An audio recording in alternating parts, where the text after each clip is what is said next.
Cup நான் மாவு எடுத்திருக்கேன். பதப்படுத்தின மாவு, பச்சரிசி மாவு. நான் எந்த கப்பில் எடுத்திருக்கேனோ அதே கப்பில் 2 கப்பு தண்ணி விட்டுக்கலாம்.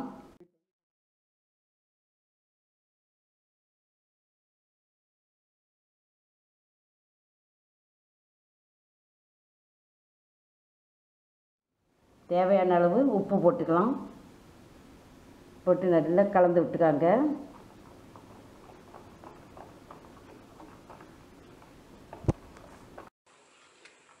இப்போ நம்ம ஒரு வானலியில் நல்லா கலக்கி விட்டுக்காங்க.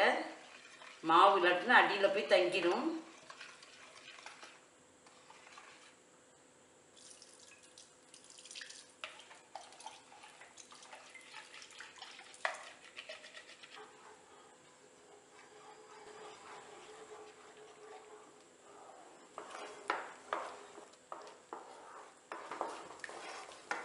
மாவு இப்போ நல்லா வெந்துருச்சு.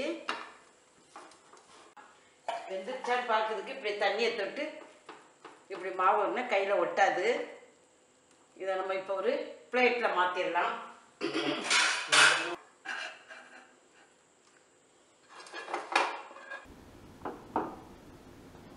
கையில் கொஞ்சம் எண்ணெயை விட்டுக்கலாம்.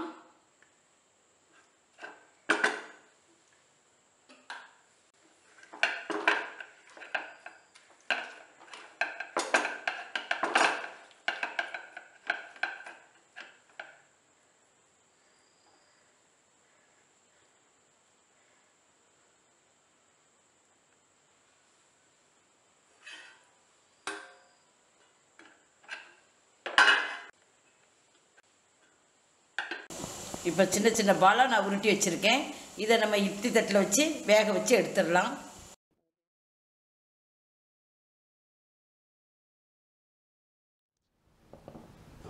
இப்போ வெந்துருச்சான்னு பார்ப்போம். நல்லா வெந்துருச்சு பாருங்கள். உங்களுக்கு இந்த கொழுக்கட்டைக்கு மேலே ஒரு ஷைனிங் தெரியுது பாருங்கள். கொஞ்சம் கொழுக்கட்டை ஆறின பிறகு நம்ம பிளேட்டில் மாற்றிக்கலாம்.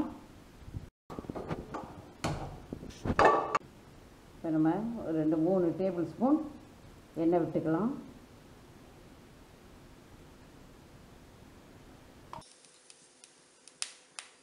கடுகு, உளுந்தம்பருப்பு, கடுகு பொரியிட்டோம். இப்போ கொஞ்சம் காயப்பொடி போட்டுக்கலாம். 2 வரமிளகாய், கொஞ்சம் கருவேப்பிலை.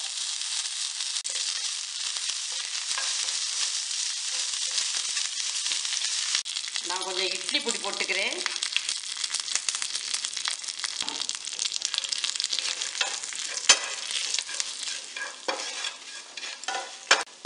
இப்போ இந்த கொழுக்கட்டை நல்லா ஆறிடுச்சு. இதை போட்டுடலாம்.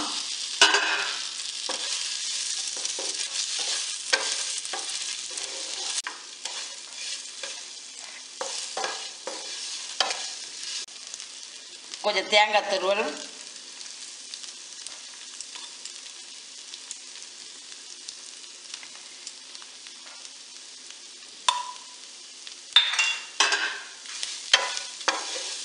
இப்போ நான் ஸ்டவ் ஆஃப் பண்ணிட்டு தான் தேங்காய் துருவல் போட்டிருக்கேன். இப்போ அம்மணி கொழுக்கட்டை ரெடி ஆயிடுச்சு.